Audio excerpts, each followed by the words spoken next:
Au nom du Père et du Fils et du Saint-Esprit, ainsi soit-il.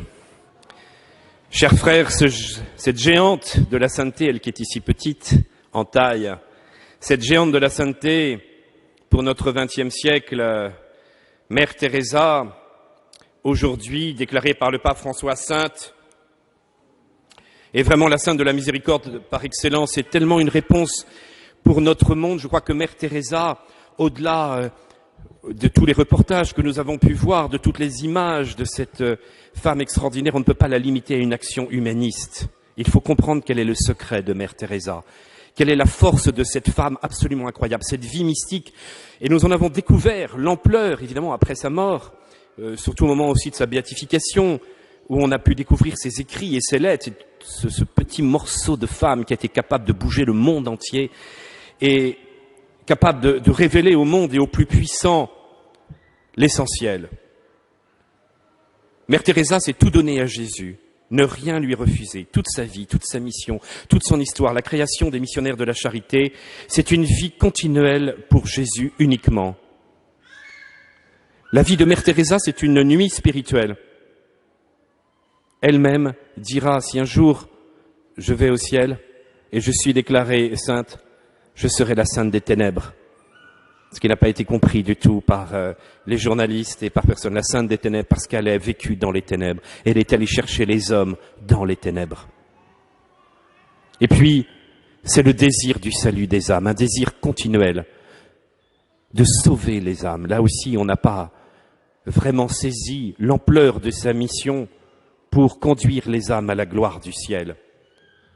Alors, Mère Teresa, cette petite albanaise, et ce n'est pas rien non plus dans notre histoire, l'Albanie qui est le pays qui va le plus souffrir du communisme, l'un des pays les plus totalitaires, le dernier à tomber derrière les pays de l'Est, dans les pays de l'Est, l'un des plus effrayants, là où il y a eu la persécution religieuse la plus radicale, jusqu'à l'éradication totale du christianisme, de toute croix, de tout prêtre. Nous allons avoir cette grande sainte qui va jaillir de la nation martyrisée, elle qui sera témoin dans son enfance aussi de combats ethniques, interreligieux.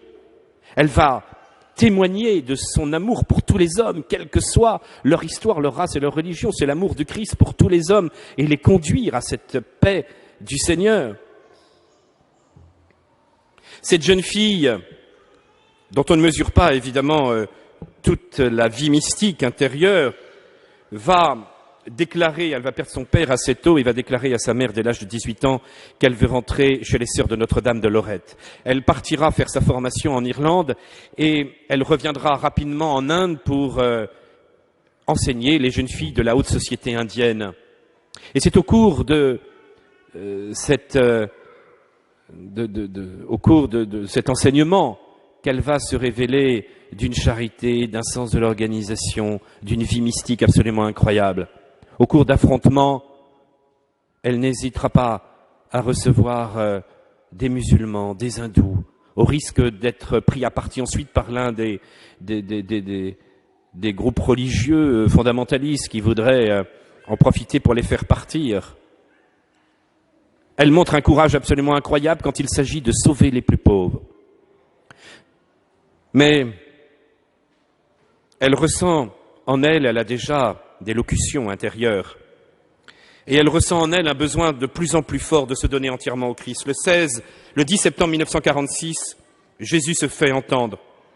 Elle a cette locution, et elle a cette vision, elle a eu 3 visions. Je vis une très grande foule, toutes sortes de gens très pauvres. Des enfants étaient là aussi, ils avaient tous des mains levées vers moi, et je me tenais au milieu d'eux.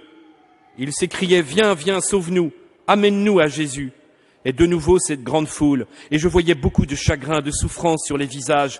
J'étais agenouillé à côté de Notre-Dame qui se tenait devant eux. Je n'ai pas vu son visage, mais je l'ai entendu dire, occupe-toi d'eux. Ils sont à moi, amène-les à Jésus. Porte-leur, Jésus. Ne crains pas, apprends-leur à dire le chapelet en famille. Et tout ira bien. Ne crains pas, Jésus et moi, nous serons avec toi. C'est à la suite de cette demande d'instance du Seigneur et de Marie que Mère Teresa, après un combat intérieur intense, va recevoir l'autorisation de sortir de sa congrégation tout en demeurant religieuse, ce qu'on appelle une exclostration. Le 17 août, vêtue d'un sari coupé d'une toile grossière, elle part pour Patna suivre un stage médical auprès des sœurs de la mission médicale. Le sari à bande bleue représente la modestie de Marie, je vous le disais tout à l'heure, les 3 vertus théologales. La ceinture de corde, sa pureté, les sandales, la liberté de choisir, et le crucifix, un signe d'amour. Jamais Mère Teresa n'acceptera que ses sœurs soient en civil. Je me souviens en Algérie avoir rencontré différents responsables religieux, des responsables politiques. Ils voulaient que Mère Teresa vienne en Algérie au pire des années 90, mais les sœurs en civil, puisque c'était un pays musulman. Elle n'a pas cédé. Et c'est le gouvernement qui a cédé. Les gouvernements, quels qu'ils soient musulmans, fanatiques, qu'ils soient laïcs, profondément laïcs, qu'ils soient marxistes, comme Fidel Castro, tous ont cédé devant cette petite femme. On a reproché à Mère Teresa d'aller voir les dictateurs, d'aller voir Duvalier, d'aller voir Fidel Castro, d'aller voir tout le monde. Une seule chose intéressait les pauvres. Elle a obtenu de tous ces hommes qu'ils versent leur argent bien sûr corrompu, gagné de manière parfois honteuse, mais au moins une partie de cet argent aura servi pour les plus pauvres. Mère Teresa disait, je ne fais pas de politique, je fais la politique du plus pauvre. Quand elle est à l'ONU, quand on lui reprochait ces manifestations avec publiques contre l'avortement, avec l'aile, disait-on, la plus radicale du catholicisme, elle disait, je ne fais pas de politique, je viens sauver les enfants, je viens sauver la vie, je suis fidèle au Seigneur. On lui a reproché de pouvoir dilapider l'argent, parce que, évidemment, sa congrégation est mondiale, et elle recevait des dons, elle demandait, et à certains moments, assez curieusement, elle disait arrêtez, elle pouvait même renvoyer les dons. C'est-à-dire qu'elle demandait uniquement la somme pour tel pays ou tel autre, et ça arrivait, parfois il y avait la somme exacte qui tombait. Et quand on n'en avait pas, quand on en avait trop, elle redonnait, puis elle disait on verra pour un autre projet. Elle n'aimait pas projeter et vraiment calculer pour l'argent, ça venait, voilà, simplement. Un abandon total au Seigneur d'un point de vue matériel, ce qui évidemment dans notre monde apparaît complètement hallucinant, où il fallait placer tout de suite cet argent, le faire fructifier pour acheter quantité, de les prévoir à long terme. Aucune prévoyance et sa congrégation évidemment a très bien fonctionné dans le monde entier.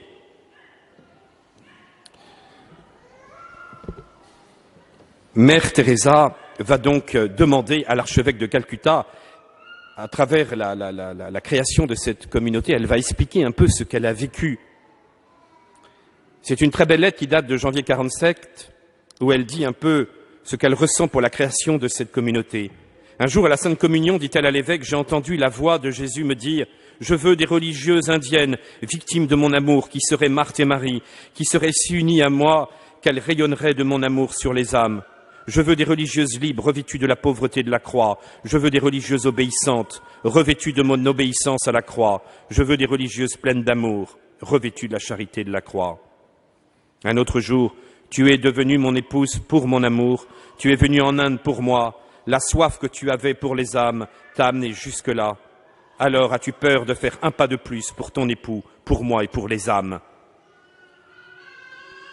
Jésus lui dit, je veux des sœurs missionnaires qui seraient mon feu d'amour parmi les pauvres, les malades et les mourants, les petits-enfants des rues, les pauvres que je veux que tu m'apportes et les sœurs qui offriraient leur vie comme victimes de cet amour. Tu es, je le sais, la personne la plus incapable, la plus faible et la plus pécheresse, mais c'est justement parce que tu l'es que je veux me servir de toi pour ma gloire. Vas-tu refuser? Alors elle répond oui, tout pour Jésus. Et malgré toutes les difficultés, quitter une congrégation, lancer une nouvelle congrégation missionnaire dans un pays où les hindouistes ne voulaient pas qu'elle s'occupe de la charité. Accompagner ces hommes de toutes les religions dans une Inde qui est en complète indépendance, c'est le début du Pakistan, ce sont des guerres, ce sont des morts. Une fois, elle dira à des hommes qui voulaient tuer les malades, tuez-moi d'abord. Qui aura le courage de tuer ces malades? Tuez-moi, qui que vous soyez, des hindouistes violents. Mère Teresa était une vie entièrement donnée à Jésus. Elle a tout donné au Christ. Mais ne croyons pas que cette vie mystique, avec ses locutions intérieures et cette vision, a été toute simple. Ce qu'elle a vécu particulièrement pendant 10 ans, mais encore plus longtemps après, mais 10 ans extrêmement difficiles, de ténèbres. C'est une véritable sécheresse spirituelle terrible, jusqu'au doute dans la foi, ce qui n'a pas été compris non plus, sur un doute terrible, et de voir que cette femme qui a fait bouger le monde, qui a eu une régularité dans sa prière, il n'y a pas doctrine plus classique que Mère Teresa, c'est le chapelet tous les jours, 2 heures d'adoration pour s'occuper des malades. Son office, la Sainte Messe, l'obéissance parfaite, la compassion vraiment au pied de la croix, celle qui disait à tous les malades, vos souffrances sont des baisers de Dieu. Toute cette doctrine extrêmement classique de la fidélité au cœur de Jésus, à la spiritualité de la croix, à la compassion, à la réparation. Cette femme qui a donc été, comme toutes les grandes saintes, fondatrice d'une humilité totale et d'un renoncement total dans la fidélité à la croix, cette femme a vécu au plus profond d'elle-même une terrible tentation d'abandon de la foi, de doute, jusqu'à au noir le plus total, le plus complet. Mais elle continuait d'avancer dans la foi pure, dans l'espérance pure, dans cette charité. C'est-à-dire que d'un acte d'intelligence et de volonté, bien sûr sous l'effet de la grâce, mais sans aucune consolation intérieure, sans qu'elle ressente la moindre consolation dans sa prière. Pour nous qui sommes là en train de dire « Oui, mais la confession ne m'apporte pas grand-chose, c'est difficile, la messe en semaine, bon, c'est pas très simple. Ma foi, l'oraison, la prière, je n'y arrive pas, je ne ressens rien. » Est-ce que nous pouvons comprendre la force de la prière de cette femme qui, dans sa régularité, de celle qui était toujours dans une disponibilité incroyable, c'est-à-dire que la marque de Mère Teresa, c'est sa joie et sa disponibilité du cœur, quelque chose qu'on aimerait bien avoir en permanence dans notre mission et dans notre apostolat. Eh bien, cette femme qui vivait un drame intérieur, nous, quand on a des tentations et que l'on est dans la sécheresse la plus totale, on a tendance à le traduire par de la violence dans les paroles, par de l'énervement, de l'agacement, de se renfermer, de s'isoler, de ne plus voir personne. Mère Teresa a pris ce drame de la nuit de la foi comme étant véritablement un moyen d'être plus généreuse et d'être dans la charité. Et elle écrira la souffrance que j'ai eue de ce mystère de la croix, de cette agonie de Jésus, et cette souffrance terrible, cela m'a permis d'être plus proche de tous les pauvres. Elle qui venait annoncer le mystère du Christ par sa présence et par son amour. Car ne croyons pas que Mère Teresa vivait dans un syncrétisme religieux en disant tout le monde il est beau, tout le monde il est gentil. Ce n'est pas parce qu'elle était dans le silence auprès des musulmans ou des hindouistes au moment de la foi, elle en offrant l'amour, elle priait devant eux. Sa forme de mission était véritablement l'accompagnement au moment de la mort et cette paix intérieure qui se dégageait d'un combat terrible. Elle a offert ce combat au plus profond d'elle-même pour chacun des mourants. Le père Nicolas Butet, qui était parfois avec elle et qui, avant qu'il soit ordonné prêtre, est allé plusieurs années régulièrement là-bas, dit à un moment que face à un mourant, eh bien, elle a pris la main du père Nicolas, elle l'a posée sur la main du mourant. Ils sont restés en silence pendant 10 minutes et elle a demandé à ce mourant, mais es-tu capable d'aimer, veux-tu aimer? Il fait un cligne des yeux et meurt. Et Mère Teresa dit à Nicolas, tu vois Nicolas, il vient de gagner son ticket pour le ciel, je le sais. Il vient d'avoir son ticket gagnant pour le ciel. Et donc, elle disait à Nicolas, n'oublie pas que si nous sommes là, il n'y a qu'une seule chose qui nous importe, le salut des âmes. Viens avec moi à la morgue. Alors, elle emmène Nicolas à la morgue. Elle lui dit, regarde, maintenant nous allons prier, car tous ces corps qui ont souffert sont maintenant délivrés, peuvent être dans la paix. Nous sommes là pour les préparer à la résurrection des corps. C'est très important pour comprendre Mère Teresa. Ce n'était pas uniquement un dispensaire pour faire du bien, c'était un dispensaire pour la vie éternelle. La seule chose qui importait pour Mère Teresa, c'est que ces hommes qui étaient délaissés, qui étaient dans une pauvreté totale, soient là pour un jour rencontrer le Christ. À travers cette pauvreté, elle voulait, pauvreté de l'âme qu'elle ressentait intérieurement, montrer eh bien, que c'était des véritables combats. Un jour, elle dit au Père Nicolas, Jésus t'attend derrière la porte. Alors, Nicolas ouvre et il voit un homme d'une saleté répugnante. Il lui manquait un membre, un mollet venait de lui être arraché. Dans le sang, la saleté, les poux, l'odeur et la violence. Il frappait Nicolas. Et Mère Teresa regardait cela avec sourire et disait, mais Jésus est là. Et alors, Nicolas s'avançait et essayait du coup de calmer cet homme. Mais il a dit, la force véritable, c'était uniquement la prière.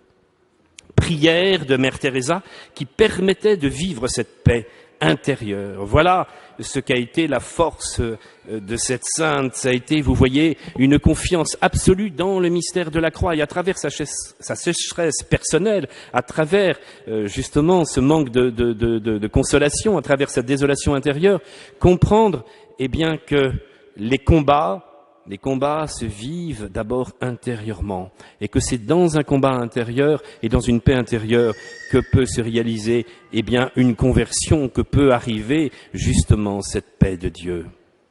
Alors voilà le secret de Mère Teresa, son seul désir, le salut des âmes, de pouvoir comprendre eh bien que le plus important et que c'était le but de toute sa vie, jusqu'au moment où elle refusait d'être supérieure, sa congrégation la réélit, Rome la renomme supérieure, et elle était là pour dire, mais ce qui compte, c'est la vie. Enfin, c'est ce courage devant les puissants, je vous le disais tout à l'heure, mais je pense à l'ONU, où elle paraissait pour recevoir le prix Nobel de la paix, et disait, je ne suis là qu'au nom des plus pauvres, mais je voudrais vous dire que l'avortement est un crime abominable, et je voudrais vous dire que je suis là pour tous les enfants qui ne peuvent pas être présents.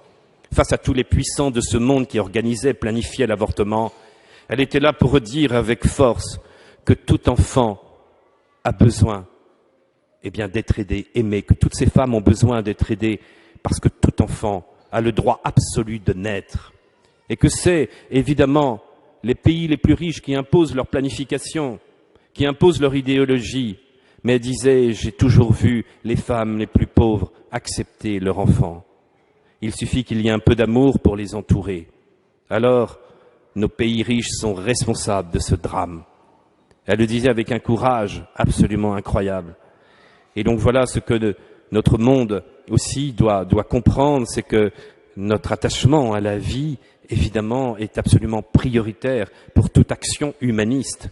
Pour toute action humanitaire, si nous ne commençons pas par cette défense de la vie depuis la conception jusqu'à la mort, et on peut dire aussi quelle réponse de Mère Teresa face à notre monde qui veut légaliser l'euthanasie, eh bien la réponse de cette femme aimante qui était là et qui, avant de penser à un perfectionnement médical, c'était d'abord une présence amoureuse, présence aimante auprès de tous ceux qui allaient partir pour leur dire leur dignité et qu'ils étaient infiniment aimés par le Christ. Alors demandons à Mère Teresa aujourd'hui de peut-être eh bien d'avoir un plus grand amour des pauvres, plus grand amour de nos pauvretés aussi, en comprenant que le Seigneur nous parle à travers nos pauvretés et nos faiblesses, et puis une plus grande soif des âmes, de comprendre comment cette sainte, cet éclairage pour notre époque, à travers et elle touche le monde entier, et bien à travers sa passion pour les pauvres, c'est une passion pour nos pauvres âmes, pour qu'un jour nous puissions voir la gloire de Dieu. Je voudrais terminer par une prière qu'elle a composée, d'où Jésus, aide-nous à répondre ton odeur, où que nous allions, inonde nos âmes, de ton esprit, de ta vie, transperce toute notre existence et fais la tienne complètement, que toute notre vie ne soit plus qu'un reflet de ta lumière, et sois en nous de manière à ce que chaque âme que nous rencontrons puisse sentir ta présence dans notre âme. Fais-leur lever les yeux pour ne plus voir en nous, mais seulement toi. Amen.